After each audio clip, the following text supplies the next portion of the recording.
जितने लोगों को मैं जानता हूँ, जो लोग मुझसे मिलते हैं किसी भी तरीके से, अक्सर उनकी एक प्रॉब्लम होती है कि हमारे कर्जे खत्म नहीं हो रहे हैं। पूरी की पूरी सैलरी ईएमआई में निकल जाती है। अगर आपके साथ भी ये प्रॉब्लम है या आप किसी को जानते हैं जिनकी प्रॉब्लम ये है, तो ये वीडियो उन्हीं के लिए है।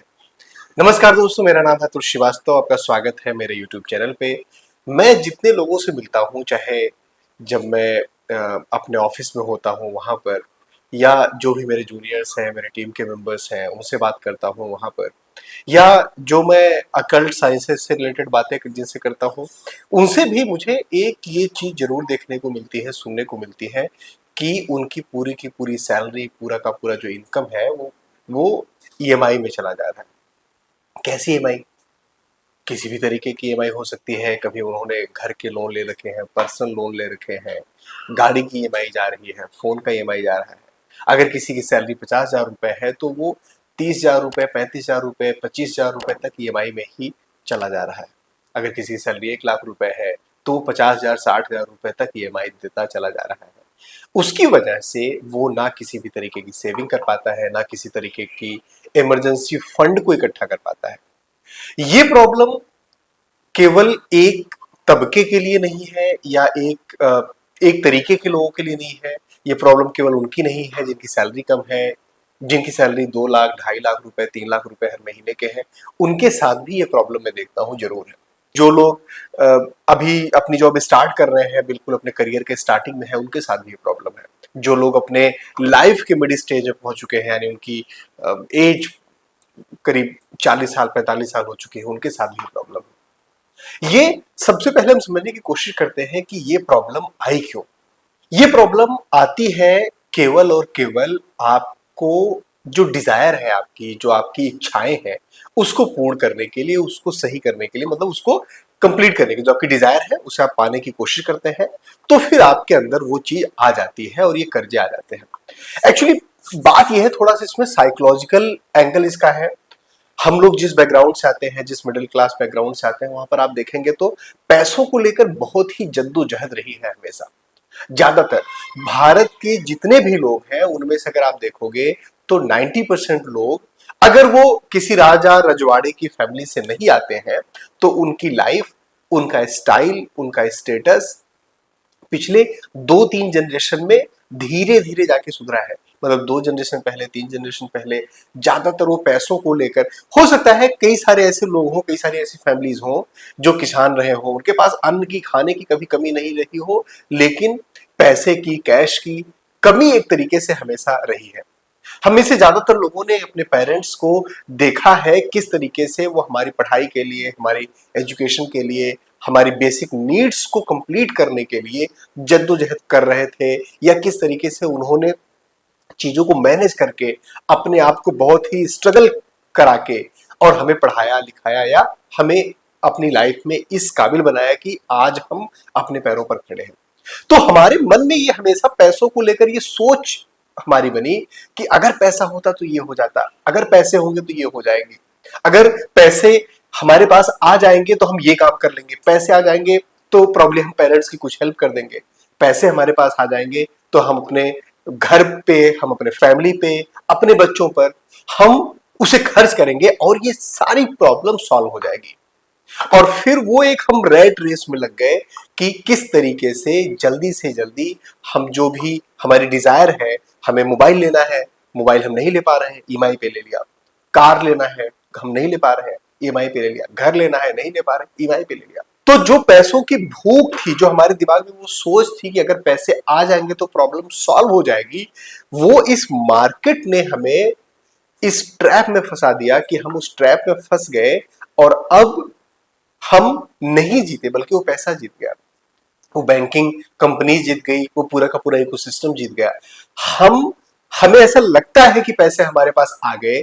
मतलब आप एग्जांपल से सोचिए कि अगर एक आदमी है, उसके पास 1 करोड़ रुपए उसके बैंक अकाउंट में है, तो सोसाइटी में वो अमीर नहीं दिखता अगर मान लीजिए वो 5 लाख या 10 लाख की गाड़ी से चलता है।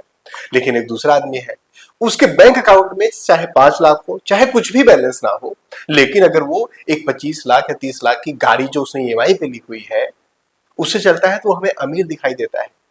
ये मार्केट इस तरीके से स्ट्रक्चर्ड है, इसमें आपकी गलती नहीं है, मेरी गलती नहीं, किसी की भी कोई गलती नहीं है। ये मार्केट ही इस तरीके से स्ट्रक्चर्ड है कि हम उस ट्रैप में फंस जाते हैं। हमें पता नहीं होता कि कब हम उस ट्रैप में फंस गए, और जब हमें एहसास होता है कि इस ट्रैप में हम फंस गए तो हमें कोई गाइड करने वाला नहीं होता कि इस ट्रैप से निकले कैसे। मेरे बहुत सारे टीम में ऐसे बच्चे हैं जो मेंबर्स हैं, वो मुझसे अक्सर पूछते हैं कि सर इतने पैसे आ गए, इतना मैंने सेव कर लिया, क्या मैं कोई जमीन ले लूं? बाद में तो जमीन और महंगी हो जाएगी, घर और महंगा हो जाएगा, अभी के समय में घर ले लेना चाहिए, क्या नहीं क्या? तो इस तरीके के क्वेश्चन हमेशा आते हैं। उन्हें ये बेसिक अंडरस्टैंडिंग नहीं होती कि कितना मुझे खर्च करना है, कितना मुझे बचाना है, किस एज में और कितनी सैलरी में मुझे गाड़ी लेनी चाहिए, किस एज में और कितनी सैलरी में मुझे घर लेना चाहिए, क्योंकि हमारे करिकुलम में, हमारे स्कूल में, कॉलेजेस में कभी ये बताया ही नहीं गया। आज हम अपने डिजायर को फुलफिल करने के लिए आसानी से ये लोन्स लेने लगते हैं और हम उसमें फंसते चले जाते हैं। दूसरी चीज है जो बहुत इंपॉर्टेंट है आपको लोन के ट्रैप में फंसाने के लिए, वो है इजी अवेलेबिलिटी। पहले एक समय हुआ करता था कि जब आपको डॉक्यूमेंट्स देने हैं, इनकम टैक्स का प्रूफ देना है, आईटीआर देना है, सारी चीजें देने के बाद तब अगर बैंक वालों की मेहरबानी रही तो आपको लोन मिलेगा, अगर मेहरबानी नहीं रही तो नहीं मिलेगा। आज के समय में आप कोई भी एप्लीकेशन डाउनलोड करिए और उस एप्लीकेशन पे अपना आधार, पैन कार्ड, कुछ डिटेल्स दीजिए और कुछ ही घंटों में आपके अकाउंट में पैसे क्रेडिट हो जाते हैं। और अगर आप एक सैलरीड एम्प्लॉय हैं तो उस एप्लीकेशन से तो आपको तुरंत पैसे मिल जाएंगे, यूं यूं यूं ऐसा आपने चुटकी बजाया उस तरीके से पैसे मिल जाएंगे। इवन हमें प्रोत्साहित करने के लिए, हमें और ज्यादा इस ट्रैप में डालने के लिए जितने भी आज के समय में एप्लीकेशंस है, चाहे वो अमेजॉन हो, पेटीएम हो, जो भी हो, इतनी इजीली आपको क्रेडिट लिमिट देती है आपकी लाइफ आसान बनाने के लिए। लेकिन हमें बेसिक नॉलेज और अंडरस्टैंडिंग नहीं होती। पे लेटर, बाद में पे कर देना, अभी ले लो, जीरो कॉस्ट ईएमआई, इन सब ट्रैप्स में हम फंस जाते हैं और फिर हमारी जितनी क्षमता है, हमारी जितनी इनकम है, हमारी जितनी सैलरी है, उससे ज्यादा हम खर्चे करने लगते हैं। फिर वो हमारी हैबिट में आ जाता है, हैबिट में बन जाता है। और आजकल तो यूपीआई पेमेंट भी है, आप कहीं पर भी पेमेंट कर रहे हैं, आपने मोबाइल लिया, स्कैन किया, 4 डिजिट का कोड डाला, पेमेंट हो गया। आपको पता ही नहीं है कि कितने पैसे आपके पास थे, कितने पैसे आपके वॉलेट में थे, आप उसमें से कितना खर्च कर रहे हैं। इन सब चीजों का जो पहला रीजन मुझे समझ में आता है, जो पहली प्रॉब्लम की जड़ समझ में आती है, वो है lack of clarity and lack of tracking. मतलब हमें पता ही नहीं होता। जैसे मान लीजिए आपकी सैलरी 25,000 रुपए है, अगर आपको, अब सब लोग आपको अपनी सैलरी पता है, आप एक काम करिए, उस सैलरी को हाथ पे काउंट करिए। मान लीजिए आपकी सैलरी 50,000 रुपए है, 25,000 रुपए है, 1 लाख रुपए है, 5 लाख रुपए है, कुछ भी अमाउंट हो सकता है, या मंथली इनकम जो भी आपकी है। आप सोचिए कि आपके पास जब 1 लाख रुपए या 50,000 रुपए, 25,000 रुपए एक तारीख को आते हैं, वो पूरे महीने में कहां कहां खर्च होते होंगे। सोचिए कितना रेंट आपका जाता है, कितना राशन में जाता है। अगर आपसे कोई पूछे, अगर आपकी सैलरी 25,000 है तो आप बताओगे 10,000 रुपए मेरा रेंट पे जाता है, आपका 3,000 रुपए मेरा इस अदर एक्सपेंसेस पे जाता है, 5,000 रुपए राशन पे जाता है, कुछ 2,000 रुपए दूध और मिल्क इन चीजों पर जाता है। तो जो 7,000 रुपए बचे वो तो आपके बचते होंगे, उतना आप सेव करते हो, उतना इन्वेस्टमेंट करते हो। नहीं, आपको पता ही नहीं है। हमें नॉर्मली नहीं पता होता कि हमारे पैसे कहाँ चले गए। अगर अभी आपको बिना ट्रांजैक्शन हिस्ट्री देखे हुए आपसे बोला जाए कि आप एक लिस्ट बना दो जिसमें आपको पता हो कि आपके पैसे कहाँ पर जा रहे हैं, आप वो नहीं कर पाओगे। कैसे नहीं पता दोस्त? मतलब ऐसा लग रहा है कि आपने बिना मेहनत किए ही वो पैसे कमा लिए हैं, या कहीं से लॉटरी आपकी निकल गई वहां से। आप कैलकुलेट करिए, जो आपके पैसे आते हैं उसको एक ऑन एन एवरेज एक आदमी 160 घंटे से लेकर 200 घंटे एक महीने में काम करता है। मतलब मोटा मोटा 40 से 50 घंटे एक हफ्ते में काम करता है, और अगर पूरे महीने में आप कैलकुलेट करोगे तो करीब 200 घंटे काम करता है। आपकी जो सैलरी आती है डिवाइडेड बाई 200, तो एक घंटे की आपकी कॉस्ट निकल गई कि आपकी कीमत एक घंटे की कितनी है। अब मान लीजिए अगर किसी की सैलरी 50,000 रुपए है और वो 200 घंटे एक महीने में काम करता है, तो उसका आर्ली कॉस्ट हो गया 250 रुपए। मतलब एक घंटे काम करके, मेहनत करके 250 रुपए वो कमाता है। आप एक घंटे काम करके, मेहनत करके 250 रुपए कमाते हैं। अगर आपकी सैलरी 1 लाख रुपए है तो आप 500 रुपए एक घंटे में कमाते हैं। अब कोई भी चीज आप एक्सपेंस करने जा रहे हैं तो सोचिए कि क्या, मान लीजिए आपने 1,000 रुपए, 2,000 रुपए का कोई सामान लेने जा रहे हैं, या कहीं पर पेमेंट करने जा रहे हैं, कहीं चाट पकोड़े की दुकान पे आप 4 डिजिट डालकर पेमेंट करने जा रहे हैं, ये सोचिए कि क्या ये 1 घंटे की मेहनत के बराबर वर्थ रखता है। आपको खुद समझ में आएगा कि किस तरीके से आप पैसों को बिना सोचे समझे उड़ा रहे हैं, हटा रहे हैं। खैर, आज का मुद्दा हमारा वो नहीं है। आज हम ये अपने लोन्स को कैसे रीपे कर सकते हैं, इसके बारे में हम सोचने और समझने के लिए इकट्ठा हुए हैं, यहाँ पर आज समझ रहे हैं। तो पहली चीज कि हम अपनी चीजों को ट्रैक नहीं करते, ये बहुत इंपॉर्टेंट चीज है। जब आप अपनी चीजों को ट्रैक करना शुरू कर देंगे तो आपको समझ में आएगा कि कहां पर पैसे आपके जा रहे हैं, किस मद में कितना पैसा खर्च हो रहा है, कितना आपने ट्रेवल पे खर्च किया, कितना आपने फूड पे खर्च किया, कितना आपने अदर एक्सपेंसेस किए, कितना आप कैंटीन में खर्च करके आते हैं, कितने चाय और समोसे पर खर्च करते हैं, कितना रेंट जाता है, कितनी फीस जाती है। इसको कैटेगराइज करना बहुत इंपॉर्टेंट है। ये बिल्कुल प्राइमरी स्टेप है, पहला स्टेप है। अब जब आपको ये पता हो गया कि कहां पर कितना खर्चा हो रहा है आपका महीने में, जब ट्रैकिंग आप कर लोगे तो फिर आपको समझ में आएगा कि कौन से अनवांटेड एक्सपेंसेस हैं, कौन से ऐसे एक्सपेंसेस हैं जो नेसेसिटी नहीं है, नेसेसरी नहीं है, जिनको आप अवॉइड कर सकते हो या हटा सकते हो। जब आपको ये पता चल गया तो जाहिर सी बात है आप उतने पैसे अगले महीने से आप बचा सकते हो या उसको कम कर सकते हो। जैसे मान लीजिए आपके पूरे महीने के 50,000 रुपए आपकी सैलरी है, आपका पूरा करीब 40 से 42,000 रुपए, 45,000 रुपए खर्च हो रहे हैं।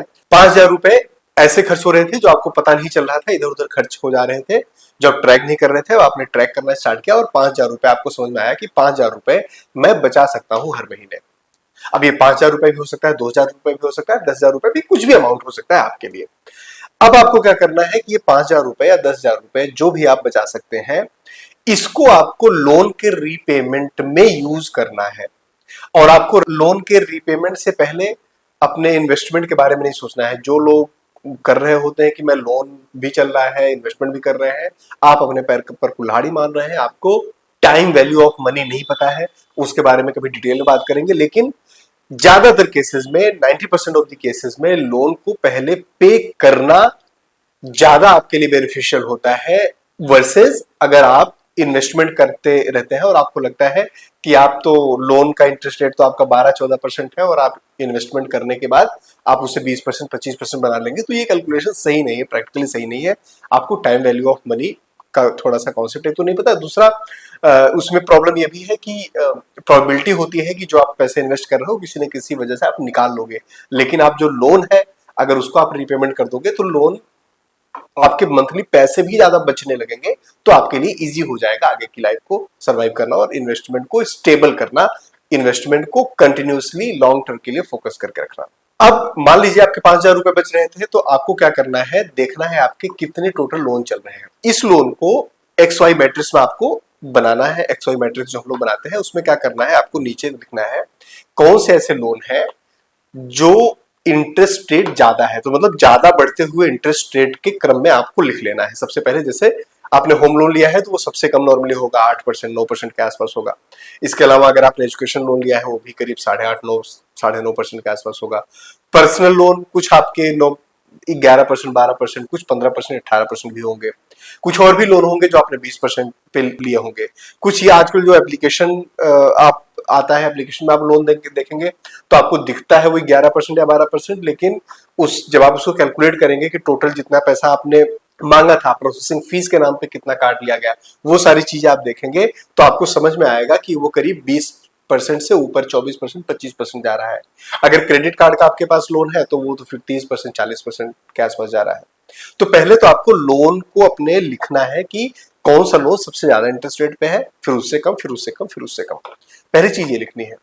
अब दूसरा काम आपको ये करना है कि कौन सा लोन कितना पुराना हो गया ये लिखना है। जैसे मान लीजिए आपने 2 लोन लिए हैं, एक लोन 3 साल के लिए था, एक लोन 10 साल के लिए था। तो आपको देखना है कि कौन से loan early 30% of the tenure में है। मतलब जो लोन का टोटल टेन्योर है, मतलब अगर आपने लोन 3 साल के लिए लिया है तो क्या वो पहले 1 साल में है या दूसरे 1 साल में है या तीसरे 1 साल में है। जब पहले 1 साल में होगा मतलब लोन का जो इंटरेस्ट अमाउंट कैलकुलेट होता है वो स्टार्टिंग के 30% टाइम में ही ज्यादातर इंटरेस्ट आप पे कर देते हो। मतलब अगर आपका 10 साल का लोन है तो शुरू के 3 साल में आप 60% के आसपास आप इंटरेस्ट पे कर देते हो, बाकी 70% टाइम में आपको 50% इंटरेस्ट पे करने होते हैं, क्योंकि ये इंटरेस्ट प्री लोडेड होते हैं, मतलब उसका कैलकुलेशन ऐसा बनाया जाता है। बैंक वाले चालाक है, आपको लगता है कि वो बैंक वाले कैलकुलेट नहीं कर रहे हैं, बैंक वाले बहुत बेहतर तरीके से कैलकुलेट करके रखते हैं। तो आपको सबसे पहले देखना है कि कौन सा इनिशियल 30% में है। अब जो लोन सबसे ज्यादा इंटरेस्ट रेट पे है और बिल्कुल स्टार्ट हुआ है, सबसे पहले उसमें पैसे डालने चाहिए। जो लोन सबसे नया है और इंटरेस्ट रेट सबसे ज्यादा है, उसमें पैसे डालने चाहिए सबसे पहले। दूसरा प्रेफरेंस आप रखेंगे जिसका इंटरेस्ट रेट ज्यादा है, लेकिन थोड़ा पुराना भी हो गया तो चलेगा, लेकिन आपने इंटरेस्ट रेट ज्यादा है तो उसको आपको रीपेमेंट करना है सेकंड प्रायोरिटी पर। थर्ड प्रायोरिटी पर जिसका इंटरेस्ट रेट कम है और अभी नया लोन है। चौथे प्रायोरिटी पर जिसका इंटरेस्ट रेट कम है और लोन भी पुराना हो गया है, तो ऐसा। लेकिन इन चारों कैटेगरीज के अलावा अगर आपका कोई क्रेडिट कार्ड का लोन है या एप्लीकेशन बेस्ड लोन है, उसको तो सबसे पहले पे करना है, चाहे वो नया हो पुराना हो कैसा भी हो, क्योंकि वो तो करीब 30% 40% के आसपास इंटरेस्ट रेट आपसे लेगा और आपकी हालत खराब कर देगा। वो महंगाई डायन खाए जाते वाली बात है, मतलब वो पूरा का पूरा शक कर लेगा आपका, जितना भी आपका इनकम है, आपकी मंथली इनकम है, पूरा का पूरा शक कर लेगा वो। तो ये चीज आपको ध्यान देनी है, ये चीज समझने वाली बात है। अब सबसे पहले एक लोन पे आपको लगना है, उस लोन को खत्म करने पे लगना। मान लीजिए 5,000 रुपए की ईएमआई जा रही थी और 5,000 रुपए आप बचा रहे थे, तो आपने वो 5,000 रुपए जो आपके बच रहे थे उसको आपने लोन में देना स्टार्ट किया। जब पहला लोन आपका खत्म हुआ तो अब आपके 10,000 रुपए फ्री हो गए, क्योंकि 5,000 रुपए बच रहे थे। एक ईएमआई खत्म भी हो गई क्योंकि आपने डबल पे करना स्टार्ट कर दिया, तो जल्दी खत्म हो गई। अब आपके टोटल 10,000 रुपए बचेंगे। अब उन 10,000 रुपए का हम इन्वेस्टमेंट स्टार्ट नहीं करेंगे, उन 10,000 रुपए से हम दूसरे लोन पे जाएंगे। तो कोई एक और लोन जिसकी ईएमआई 5,000 रुपए थी, सिर्फ एग्जांपल, तो अब उसमें 10,000 रुपए हर महीने डालने लगेंगे, तो आपका टोटल 15,000 रुपए की रेट से आप पे करोगे, मतलब 3 गुना आप पे कर रहे हो, तो वो और जल्दी खत्म हो जाएगा। अब आपके पास बचने लगे 15,000 रुपए। अब वो 15,000 रुपए, अब मैं एग्जांपल ले रहा हूं, 15,000 10,000 रुपए, आपका जो भी अमाउंट है उस हिसाब से ये कैलकुलेशन होगा। अब 15,000 रुपए आपके बचने लगे, तो ये 15,000 रुपए भी आप इन्वेस्टमेंट में नहीं डालोगे, कोई एक लोन जो बचा हुआ है उसमें अभी इस पैसे को डालोगे और उस लोन को भी खत्म करोगे। तो कोई भी इन्वेस्टमेंट सेविंग स्टार्ट करने से पहले फर्स्ट और प्राइमरी रोल है कि आपको पूरा का पूरा लोन खत्म करना है। अभी ये चैप्टर यहां पर क्लोज नहीं हुआ है। अगर आपको लग रहा है कि नहीं लोन तो खत्म हो गया, इसी के लिए तो वीडियो था कि मतलब लोन कैसे खत्म करेंगे, किस तरीके से, नहीं, ये इंपॉर्टेंट, मतलब इंपॉर्टेंट है, उससे भी ज्यादा इंपॉर्टेंट है ये लोन आया क्यों आपके पास। ये लोन इसलिए आया क्योंकि आपके पास कुछ लास्ट मिनट इमरजेंसी आ गई थी, कुछ प्रॉब्लम आ गई थी, कहीं पर पैसों की जरूरत पड़ गई थी, तो आपने उसके लिए लोन लिया, या उसके लिए मतलब पैसे उठाए, आपने फोन लिया, गैजेट्स लिए, कार ली, भाई की शादी थी, बहन की शादी थी, पेरेंट्स की तबीयत खराब हो गई, कुछ भी XYZ रीजन रहा होगा, उसके लिए आपने ये लोन लिया था। अब हम उसको भी सेटल करेंगे इसी वीडियो में, उसको भी हैंडल करेंगे इसी वीडियो में, सो दैट दोबारा आप लोन के ट्रैप में नहीं जाओ। अब क्या करना है आपको, अब आपको सबसे पहले, अभी तक मैंने आपको बताया था कि जब तक आपका लोन, एक भी लोन चल रहा है, कोई भी लोन आपका बचा हुआ है, आपको कोई भी इन्वेस्टमेंट नहीं करना है। अब आपका लोन खत्म हो गया तो सबसे पहले आपको इमरजेंसी फंड बनाना है। इमरजेंसी फंड बेसिक नेसेसिटी है। 3 स्टेप होते हैं कोई भी इन्वेस्टमेंट करने से पहले, या अपने आपको फाइनेंशियल, जैसे कोई आप काम करने जाते हो ना, तो उसके पहले कुछ आपको औजार चाहिए होते हैं, कुछ आपको टूल चाहिए होते हैं, फिर उन टूल्स का यूज करके आप उस काम को करते हैं। तो ये जो 3 स्टेप है, ये टूल्स है, ये प्रिपरेटरी चीजें हैं। ये अगर नहीं है तो आप इन्वेस्टमेंट सेविंग भूल जाइए, आपकी लाइफ कभी भी ट्रैक पे नहीं आ पाएंगे, फाइनेंशियल इंडिपेंडेंट आप नहीं हो पाएंगे। तो ये कौन से 3 स्टेप है, पहला इमरजेंसी फंड आपको बनाना है। इमरजेंसी फंड कितना होना चाहिए, इमरजेंसी फंड आपकी मंथली जो नीड है, मैं लग्जरीज की बात नहीं कर रहा हूं, जो आपका मंथली नीड है, जो 50-30-20% वाला हम रूल जानते हैं, उसमें जो 50% वाला रूल है, जितनी आपकी बेसिक नेसेसिटी है महीने की, उसका 6 गुना होना चाहिए। 3 गुना तो bare minimum, 3 times bare minimum, लेकिन अगर 6 गुना भी हो, 6 टाइम्स हो तो बेहतर है। तो अब जो आपके 15,000 रुपए, क्योंकि आपके 3 ईएमआई चल रही थी, वो तीनों ईएमआई आपकी खत्म हो गई, अब आपके 15,000 रुपए फ्री हो गए, या अगर आपकी टोटल सैलरी कम है तो शायद वो 10,000 रुपए फ्री हुए या 5,000 रुपए, जितना भी फ्री हुआ आपका, उस पूरे अमाउंट को आप इमरजेंसी फंड में डालेंगे। इमरजेंसी फंड में डालने के लिए दो तरीके सबसे बेहतर होते हैं जो मुझे ऐसा लगता है।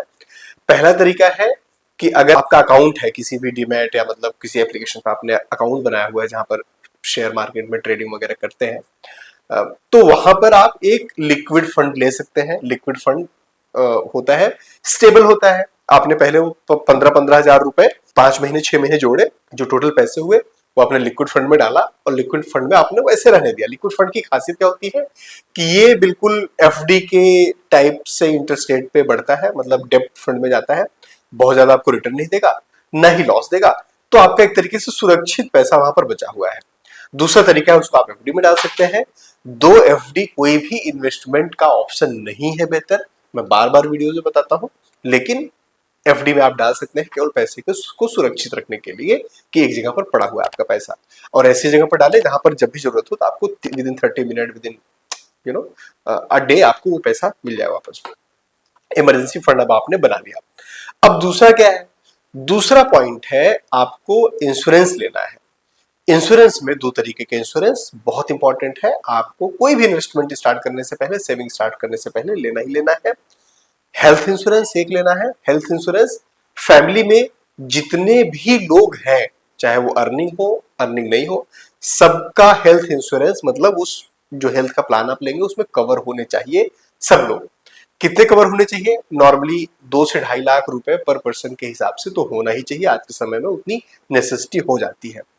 तो एक आप हेल्थ इंश्योरेंस लीजिए, दूसरा आप एक लाइफ इंश्योरेंस का प्लान लीजिए। लाइफ इंश्योरेंस का प्लान घर में जितने भी मेंबर्स हैं सबके लिए नहीं लेना है, केवल जो अर्निंग मेंबर्स हैं उनके हिसाब से लेना है। जैसे मान लीजिए आप अपने घर में इकलौते अर्निंग मेंबर हैं, इकलौता कमाने वाले हैं, बाकी लोग डिपेंडेंट है आप पे, तो आपको केवल अपना लाइफ इंश्योरेंस मतलब टर्म प्लान लेना है। और लाइफ इंश्योरेंस में कोई भी मैच्योरिटी बेनिफिट वाला या यूनिटी लिंक प्लान या कुछ भी ऐसा जो यूलिप वगैरह होते हैं वो अच्छे नहीं होते हैं। आपको हमेशा टर्म प्लान पे जाना चाहिए, सस्ता मिलता है। मैं अक्सर बताता हूँ 20 साल से 22 साल का की अगर किसी की एज है 20 से 25 के बीच में, और वो मान लीजिए 1 करोड़ या 1.5 करोड़ का लेता है, तो 500 रुपए 600 रुपए पर मंथ के हिसाब से ही केवल उसका आता है, which is okay to spend. और लाइफ इंश्योरेंस आप जितना एक बार ले लेते हैं उतना ही उसका प्रीमियम होता है, बढ़ता नहीं है, तो वो भी एक प्लस पॉइंट है, पॉजिटिव पॉइंट है। अब कितना लाइफ इंश्योरेंस लेना चाहिए, कितने अमाउंट का लाइफ इंश्योरेंस लेना चाहिए? तो आपकी जो ईयरली सैलरी है, ईयरली जो इनकम है, उस इनकम का करीब 20 गुना आपको लेना चाहिए। मतलब अगर आपकी सैलरी से फॉर एग्जांपल 5 लाख रुपए है तो 2 करोड़ रुपए का, 1 करोड़ रुपए का। अगर आपकी सैलरी 10 लाख रुपए है साल की, तो करीब आपको 2 करोड़ रुपए का टर्म इंश्योरेंस आपको लेना चाहिए। अब over the period of time आपकी सैलरी तो बढ़ती जाएगी ना, तो आपको हर 3 साल बाद 2 साल बाद रिव्यू करना है। अगर आपकी सैलरी बढ़ गई है तो आपको इंश्योरेंस का अमाउंट इंक्रीज करा लेना चाहिए, या तो एडिशनल इंश्योरेंस ले लेना चाहिए। उसमें प्रोविजंस होते हैं जो भी आप इंश्योरेंस परचेज करेंगे। अब जब आपने इंश्योरेंस भी ले लिया, आपने एक हेल्थ पैकेज ले लिया, लाइफ इंश्योरेंस ले लिया, और आपने इमरजेंसी फंड भी इकट्ठा कर लिया, अब आपको इन्वेस्टमेंट पे जाना है।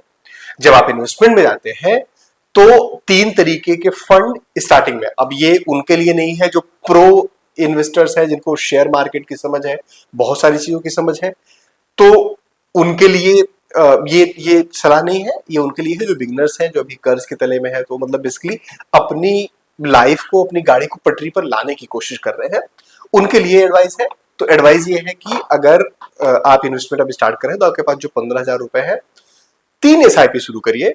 शुरू में बिल्कुल स्टार्टिंग में उन 3 एसआईपी में एक आपको लार्ज कैप की एसआईपी रखनी है, दूसरी आपको मिड कैप की एसआईपी रखनी है, तीसरी आपको स्मॉल कैप की एसआईपी रखनी है। अब इन तीनों एसआईपी में पैसे कितने कितने डालने हैं? क्या 5-5 हजार रुपए तीनों में डाल देने हैं, या थोड़ा सा कम ज्यादा डालना है? इसके लिए अभी के लिए एक बेसिक प्रिंसिपल आप ये समझिए कि अगर आपकी एज अभी यंग एज में आप है, मतलब विद इन 30 है, मतलब 30 साल से कम आपकी एज है, तो थोड़ा सा रिस्क लेने की आपकी क्षमता ज्यादा है। जब रिस्क लेने की क्षमता आपकी ज्यादा है तो स्मॉल कैप वाले में थोड़ा सा ज्यादा आप इन्वेस्टमेंट कर सकते हैं, और उसमें करने से क्या होगा, थोड़ा सा रिस्क ज्यादा होता है तो रिटर्न भी अच्छा मिलता है।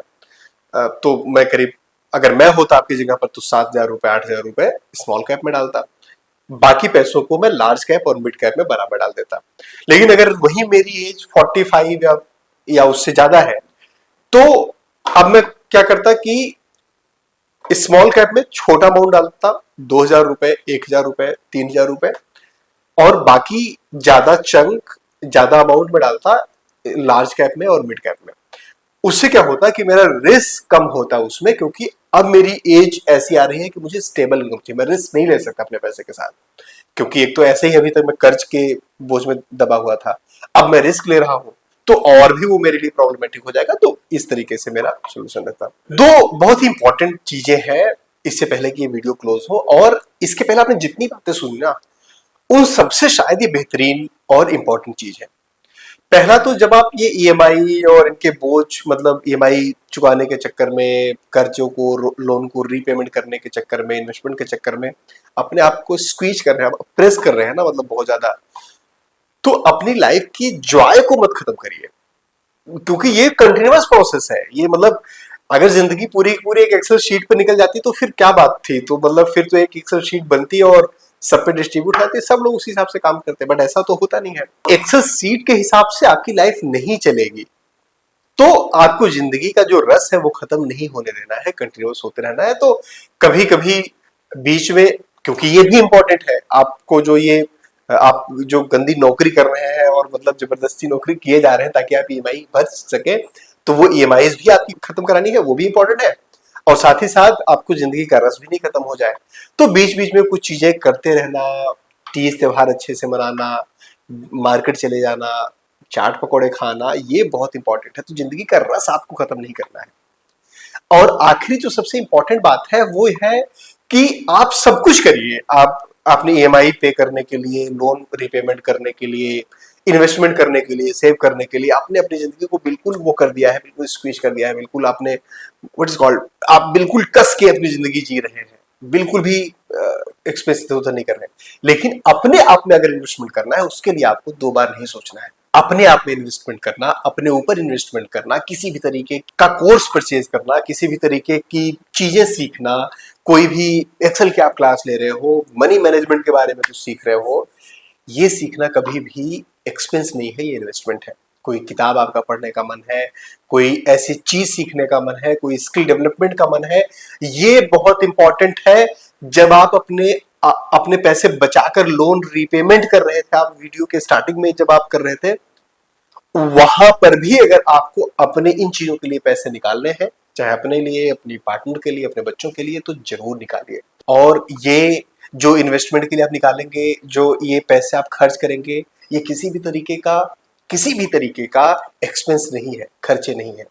ये आपको लाइफ में एक कदम आगे बढ़ाएंगे। मैं हमेशा कहता हूं, सीखते रहिए, जानते रहिए, अपने लाइफ को थोड़ा सा बेटर करते रहिए, थोड़ा सा बेटर बनाते रहिए, और हमारी वीडियोस को देखते रहिए। अपना और अपनों का ख्याल रखिए। Thank you. जय हिंद।